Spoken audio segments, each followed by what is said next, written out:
Magandang gabi mga kaibigan at nagbabalik po ang inyo po lingkod, Dan Can Ride. At ngayong gabi inabot na naman tayo ng hating gabi. Ang ganda ng ng kanya mini scooter pero nakatayo ka. Di ba parang delikado yan pag sobrang bilis mo tapos magpepreno ka? Hindi kaya parang titilapon ka nyan. Dapat mabagal ka na dyan kasi hindi naman siya yung pang sports, yung mga pang matutulin. Di ba? Dapat mabagal ka lang.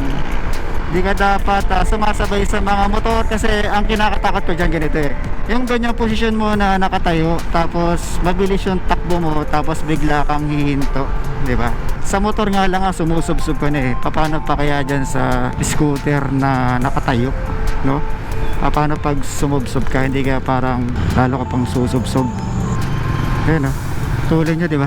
Nakatakot kasi ang liit ng gulong mo tapos pag may lubak bigla kang hihinto sa liit ng gulong mo, di ba? Pag mayroong kahit maliit na lubak parang shoot na yung gulong mo doon sa butas no? Sa liit ng gulong. Pero di katulad ng mga scooter na malaki ang gulong, kahit may lubak o may butas makakatawid pa rin yung gulong, makakadaan pa rin. Pero pag ang gulong mo, di ba? Imagine mo yung gulong na kasi liit ng isang dangkal. Tapos may lubak na o may butas na isang dangkal, di ba? Halos sakto, di ba? So pag dumaan yun, shoot yun. Kaya dapat dahan-dahan ka lang.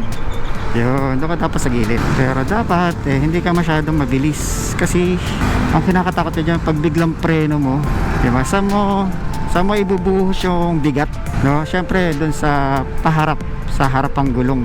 Tapos nakatayo ka pa. Tapos sobrang taas ng pagkakatayo mo, mataas ka. Yung puwersa ng upper body mo, malilin forward ka, so lahat ng puwersa pa-front, papunta sa harap. Diba? Ito na nga lang ang motor, di ba? Pag nakabiglang preno ka, mangyari, di ba, susubsob ka pero yung dalawang braso mo pinipigilan niya. Kumbaga yung center of gravity mas mababa compared dun sa naka-scooter ka na nakatayo ka, mataas ang center of gravity, no? So imagine mo, bigla kang magpe-preno, ano mangyari? Titilapon ka pa harap, pa forward. Yun, no? Parang nakakatakot. Paano kunyari bigla kang may iwasan ka na lubak o butas o pothole, no? Paano ka iiwas dyan, no? Nakatakot tayo mga kaibigan. At paalala lang, wag masyadong confident sa daan kasi ang masyadong confident yun yung madalas sa lapitin ng ng disgrasya. Ang mahalaga maging kabado tayo palagi para tayo palaging alerto. Alam mo na, pag masyado kang confident alam mo na yun, parang di mo na masyado nakikita yung mga blind spots, no? Or feeling mo hindi ka madidisgrasya kasi alam mo na magaling ka, maayos ka magmaneho, pero hindi, dapat pa rin tayo, handa tayo, prone tayo palagi sa disgrasya, no? Kahit gaano tayo kagaling. Kaya mahalaga magkaroon tayo ng kaba pa rin. Kumbaga, inaalala natin yung sarili natin na anytime pwede dumating ang disgrasya.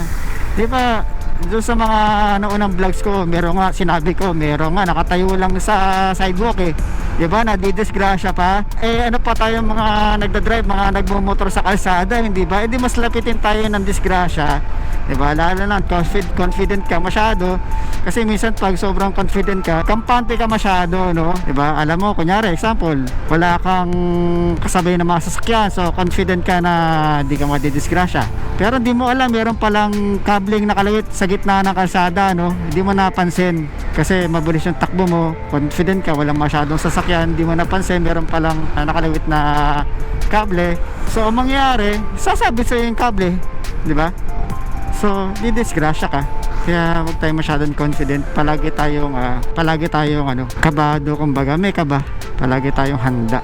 So hanggang dito na lang mga kaibigan. Huwag niyo po sana kalimutan mag-like, share, subscribe sa ating video. Huwag niyo rin po sana kalimutan i-hit ang notification bell sa gayon magkaroon kayo ng mga bagong information sa mga bago kong videos. Peace!